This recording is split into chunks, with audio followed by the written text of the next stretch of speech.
This is mathematics textbook for class 10th and we're going to discuss the introduction of the exercise 1.1.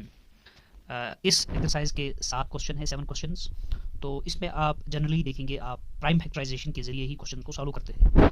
तो पहला question है जहाँ पे आपको 5 पार्ट्स दिए गए हैं, इन 5 पार्ट्स को आप सॉल्व करते हैं थ्रू द प्राइम फैक्टराइजेशन, यानी आपको 140 को कन्वर्ट करना है इसके प्राइम फैक्टर्स में, similarly 156 and up to the part 5th।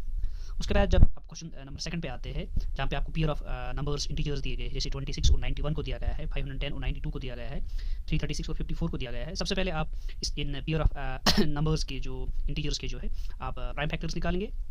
उसके बाद आप इनका एचसीएफ और एलसीएम निकालेंगे और उसके बाद आप वेरीफाई करेंगे that product of LCM and HCF is equal to the product of these two given numbers. तो ये क्वेश्चन नंबर 2 का तरीका रहेगा। उसके बाद आप जब क्वेश्चन नंबर 3 पे आएंगे आपको 3 इंटीजर्स दिए गए, जैसे पार्ट फर्स्ट में 12, 15 और 21 को दिया गया है, पार्ट सेकंड में 17, 23 और 29 को दिया गया है।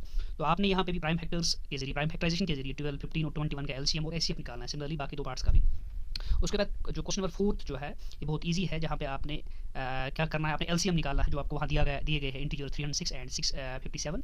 तो आपको वहाँ से एचसीएफ दिया गया है, because you know that in जो आपने क्वेश्चन नंबर 2 किया है जहाँ आपने एलसीएम को मल्टीप्लाई किया था एचसीएफ के साथ और आपने देखा था वो इक्वल होता है प्रोडक्ट ऑफ गिवन 2 नंबर्स। तो सिमिलरली वही वाली फार्मूला जो है आप यहाँ इस्तेमाल करेंगे, अप्लाई करेंगे और एचसीएफ निकालेंगे 306 और 657 का।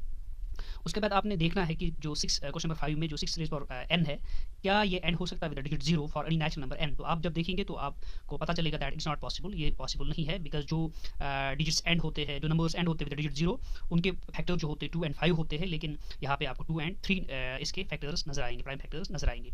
सिमिलरली आपने एक्सप्लेन करना है किस तरह से जो आपके वहाँ पे क्वेश्चन नंबर 6 में जो 2 पार्ट दिए गए वो कैसे कंपोज नंबर से, बिकॉज यू नो जो कंपोज नंबर्स होते हैं उनके जो फैक्टर्स होते हैं वो मोर देन 2 होते हैं, तो वहाँ आपको यही बात देखने को मिलेगी। एंड लास्ट वन जो पार्ट है जो आपका क्वेश्चन नंबर 7 है, जहाँ पे 2 बंदे हैं, एक सोनिया है और रवि है, जो एक पाथ के अराउंड चक्कर लगाते हैं। तो आप इस क्वेश्चन का आंसर निकालेंगे by finding the LCM of the number 18 and the number 12, जो टाइम लगता है इन 2 बंदों को एक चक्कर लगाने में अराउंड द पाथ। तो एलसीएम से ही इस क्वेश्चन का आंसर आपको मिलेगा। तो ये जो है बेसिक फंडा है, बेसिक फैक्ट्स है जो आप इस एक्सरसाइज में अप्लाई करेंगे और आप इस एक्सरसाइज को आसानी से सॉल्व कर सकते हैं।